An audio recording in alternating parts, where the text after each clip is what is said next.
ಜೈನ ಧರ್ಮದ ಬಗ್ಗೆ ಕೆಲವು ನಿಜವಾದ ಮತ್ತು ಆಸಕ್ತಿದಾಯಕ ಸಂಗತಿಗಳು. ಜೈನ ಧರ್ಮದಲ್ಲಿ 24 ತೀರ್ಥಂಕರರನ್ನು ಪೂಜಿಸಲಾಗುತ್ತದೆ. ಜೈನ ಪರಂಪರೆಯ ಪ್ರಕಾರ ಮೊದಲ ತೀರ್ಥಂಕರರು ಋಷಭನಾಥರು, 24ನೇ ಮತ್ತು ಕೊನೆಯ ತೀರ್ಥಂಕರರು ಭಗವಾನ್ ಮಹಾವೀರರು.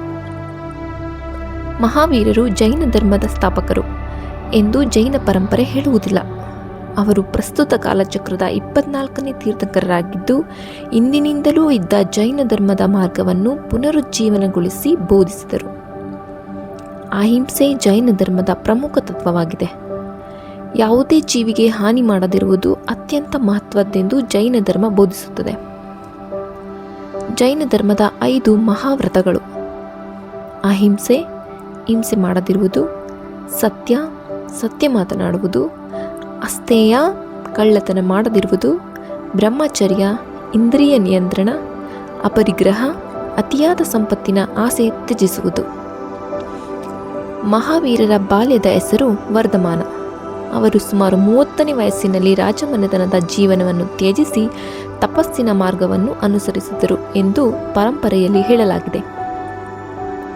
ಪಾರ್ಶ್ವನಾಥರು ಮಹಾವೀರರಿಗಿಂತ ಮುಂಚಿನ 23ನೇ ತೀರ್ಥಂಕರರು.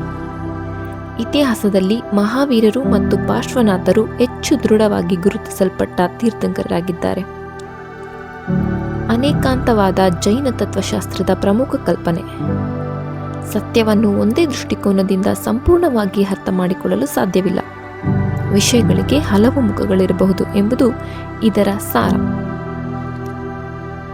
ಜೈನ ಧರ್ಮದಲ್ಲಿ ಸೃಷ್ಟಿಕರ್ತ ದೇವರ ಕಲ್ಪನೆಗೆ ಇದರ ಕೆಲವು ಧರ್ಮಗಳಂತೆಯೇ ಕೇಂದ್ರ ಸ್ಥಾನವಿಲ್ಲ. ಆತ್ಮವು ತನ್ನ ಕರ್ಮಗಳನ್ನು ಜಯಿಸಿ ಮೋಕ್ಷವನ್ನು ಪಡೆಯುವುದು ಜೈನ ತತ್ವದ ಮುಖ್ಯ ಗುರಿಯಾಗಿದೆ. ಜೈನ ಧರ್ಮದ 2 ಪ್ರಮುಖ ಪಂಥಗಳು ಶ್ವೇತಾಂಬರ ಮತ್ತು ದಿಗಂಬರ. ಇವೆರಡರಲ್ಲೂ ಕೆಲವು ಆಚರಣೆಗಳು ಮತ್ತು ಧಾರ್ಮಿಕ ಪರಂಪರೆಗಳಲ್ಲಿ ವ್ಯತ್ಯಾಸಗಳಿವೆ. ಜೈನ ಧರ್ಮದ ಅಂತಿಮ ಗುರಿ ಮೋಕ್ಷ, ಜನನ ಮತ್ತು ಮರಣದ ಚಕ್ರದಿಂದ ಮುಕ್ತಿ ಪಡೆಯುವುದು.